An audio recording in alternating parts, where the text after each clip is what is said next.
Well, hello, beautiful people. How are we doing today? We are back at it once again. And today is a new book. Today is a new day by popular demand. I guess you guys are really enjoying these books. I'm enjoying them too because it honestly, my mentor used to always tell me readers are leaders. And to incorporate books, I think it's great. I don't think it's done enough. So I'm really excited to get into this book, which is 3 Feet from Gold. And this is by Sharon Leckler. She is an amazing author. She works with the Napoleon Hill Foundation. And this book is, I'm sure a lot of you guys have heard, or maybe never read, but have heard over the lifetime, Napoleon Hill, and the book Think and Grow Rich. And there's a whole backstory in regards to that. But a lot of you, because it was written in the early 1920s, right around the Great Depression.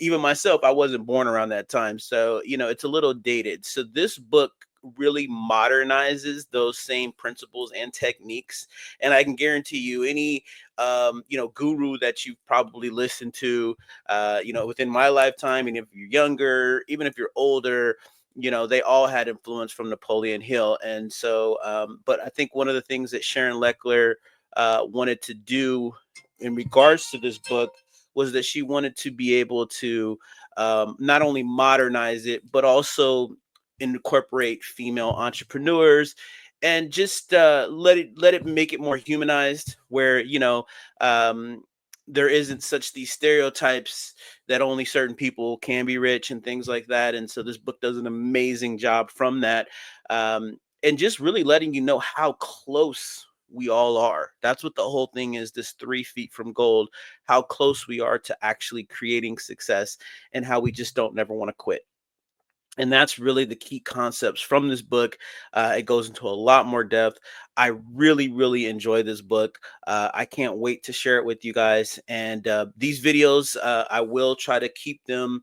We're going to go 15 to 20 minutes because these chapters do run a little bit long. But I do want to, be cognitive of your guys' time. But I will be posting these daily. So again, we're going to jump right into another book because that's what you guys wanted, and I'm super excited to fulfill that for you guys. And so without further ado, we're going to start off with the forward from Mark Victor Hansen, because he's just praising the book, and he also gives a great introduction to the book itself. And then we'll go right into chapter 1. And without further ado, let's go ahead and get set up here. Here we go. All right. Hi, everybody. This is Mark Victor Hansen, and you know me as a co-author of Chicken Soup for the Soul, The 1 Minute Millionaire, Cash in a Flash, Fast Money in Slow Times, and The Richest Kids in America, How They Got It, and You Can Too. But I'm going to do the forward now for my dear friend Sharon Leckler, and it's called 3 Feet from Gold. Here's the forward. In 1908, an unknown American author, then a reporter, named Napoleon Hill got the opportunity of a lifetime to interview America's richest man, Andrew Carnegie. Carnegie presented to Hill, then 25 years old, a letter of recommendation that would grant him access to 500 of the era's top achievers in business, politics, science, and religion in order to discover the common denominators for success. From these interviews, Think and Grow Rich was created and written. It covered the 13 principles in the philosophy of personal achievement and success. Hill gave life to the personal development movement that has since swept the world. In the first chapter of this international classic, Hill tells a story of a man named R.U. Darby, who gave up on his dreams of becoming rich by prospecting for gold a mere 3 feet before a major gold vein was hit. Wow. The Darby story reminds us that sometimes our greatest achievements and successes are closer than we believe. Think and Grow Rich provided hope. Released during the time of the Great Depression, it was and continues to be a lifeline for millions of people around the world seeking better lives and lives of abundance. Yes. Fast forward 100 years. The Napoleon Hill Foundation wants to provide renewed hope and courage for everyone during the current global economic crisis. The foundation sent a new team armed with a letter of their own out into the world to meet the leaders of our generation and find out something very timely: why they didn't give up.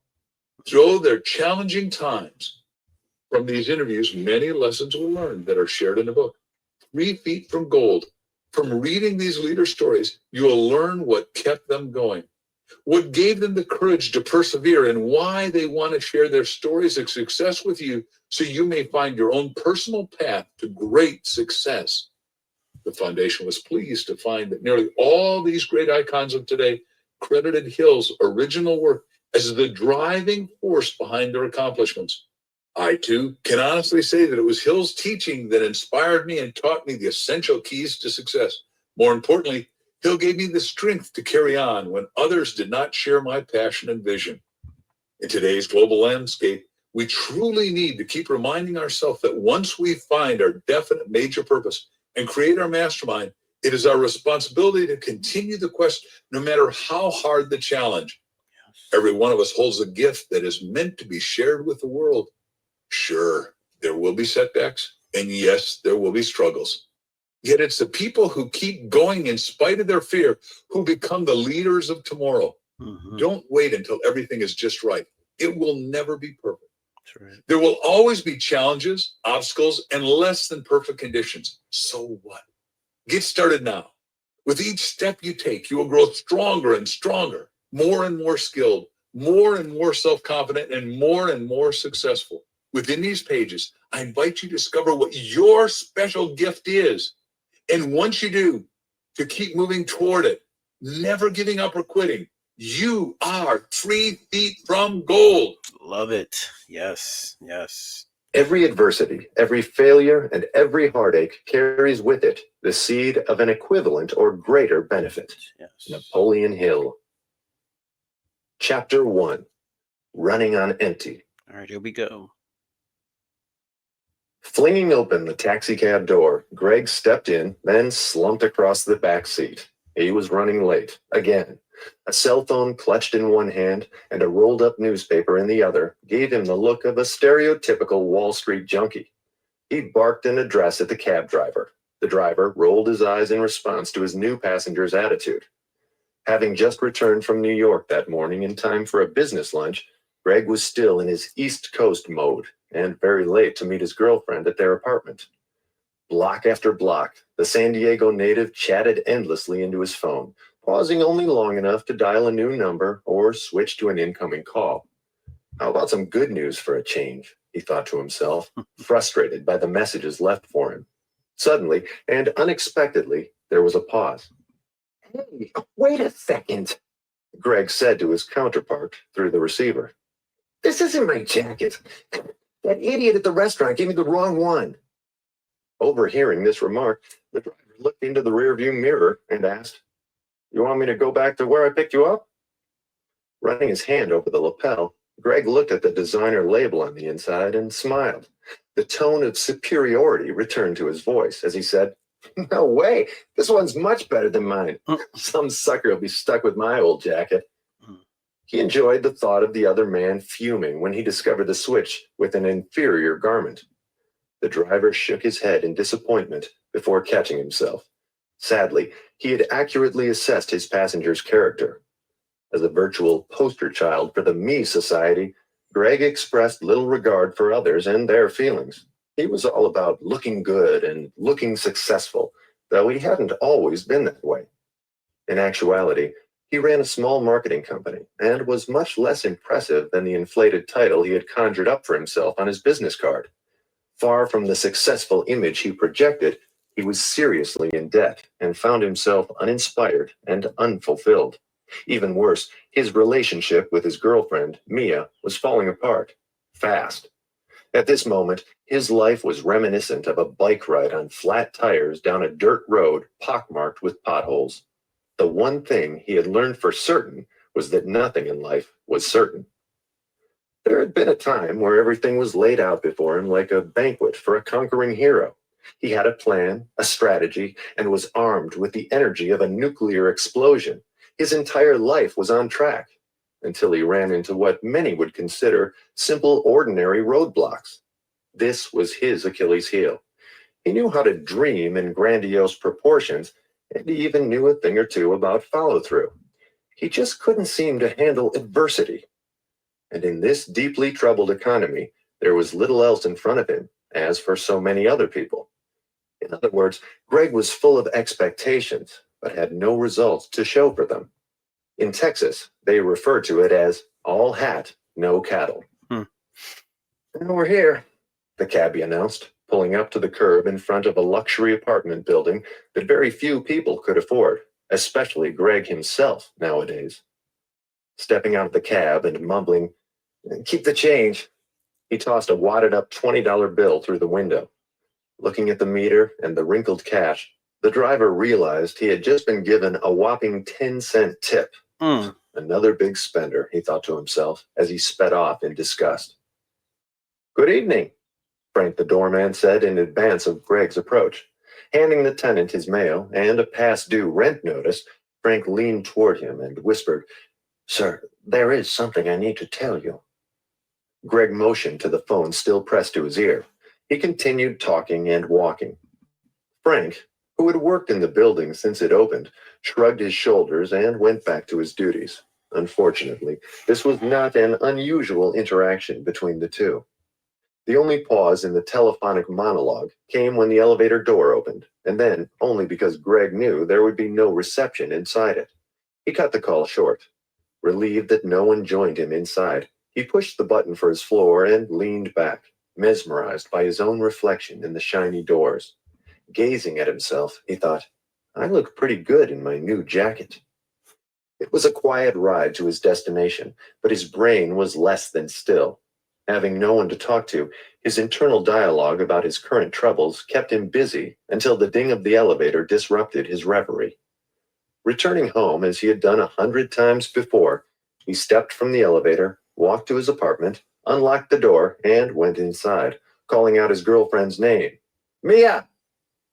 The two had been together for 5 years, yet the last 12 months had been tough. All she wanted was the man Greg used to be, and not this image he created for himself. And all he wanted was to avoid commitment at any cost. They had attempted counseling with little success because Greg always seemed to have some crisis come up that preempted their scheduled appointments. Mia knew he wasn't a bad person, yet wondered if he was the right person for her. Walking through the hallway, he noticed something missing. Actually, more than just something was missing. Almost everything was missing. Greg stood there in confusion. This was his apartment, right? He stepped back into the hall and looked at the number on the door. The number was correct. The view of the city was right. Pretty spectacular, in fact, a detail that had upped the price of the apartment substantially. The only problem was that the living room was bare, stripped. There were only empty spaces where the furnishings used to be. He grabbed the telephone and punched the button that connected him directly to the front desk. Frank answered immediately. "Yes, as I tried to tell you when you came in, she left 2 days ago, and she said to tell you, well, I'd rather not say." "Forget it. I get the picture," Greg barked, then dropped the receiver and looked around. He had to admire her well-executed plan. It was almost as if the Grinch had visited a Who house and cleared out the whole place. The only items she had left behind were his favorite, rather lived-in chair and a side table with a single framed photograph on it. There was a note taped to the photo. He removed it from the frame and read it aloud. "Greg, here is a picture of you in the Bahamas. Notice that you are on the beach alone.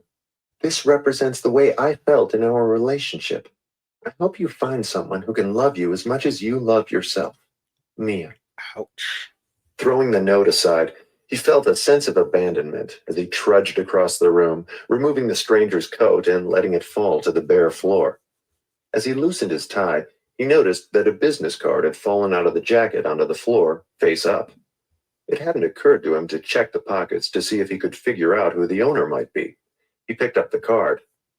The name printed on the business card was that of the legendary Jonathan Buckland, who just happened to be the most well-known and politically well-connected business tycoon in the city. Greg flipped the card over to look at the back. Nothing. It was blank. He looked at the front again. Could this be Mr. Buckland's jacket? He wondered. Greg smiled as he smelled opportunity. Immediately, his attitude changed from loss to hope. He now had an excuse to call this great man. The chance to connect, even briefly, with a person of Buckland's stature would be worth much more than the value of the jacket that now lay crumpled at Greg's feet. Forgetting all about the empty apartment and the girlfriend who had left him, he went to the telephone to call the business leader's office. Maybe his luck had changed. All right, you guys. Well, More that gold. is chapter 1. Let me just go ahead and get back here. Okay, just a couple of notes. So Greg, Mia, and Jonathan, these are all fake characters. They're just written for the sake of the book.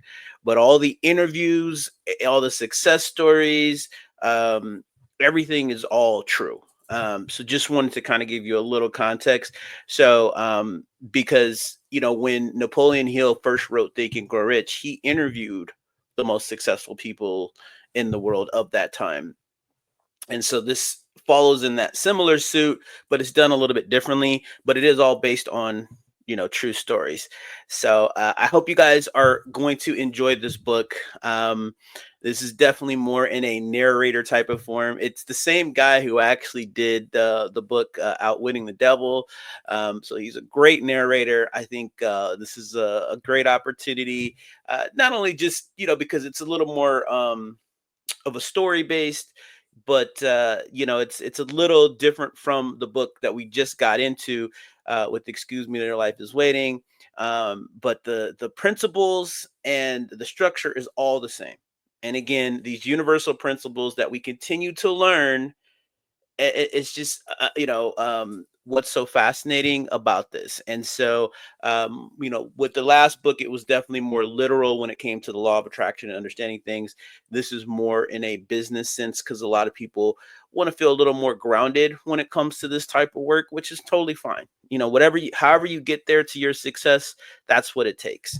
And at the end of the day, what if you take from this part particularly is that you have to go through adversity, and how you look at that adversity and that perspective is what's going to make all the difference in the world. So continue. You guys come back tomorrow. We'll be right back here again. And if you haven't already, make sure that you like and subscribe, hit that notification bell so that you don't miss any of this great content, because I will be posting this every single day, and I'm so excited. Pass this on to a friend who might enjoy stuff like this, because I'm going to be posting these every single day, 7 days a week. And until next time, you guys make it a great day. Take care. Bye-bye.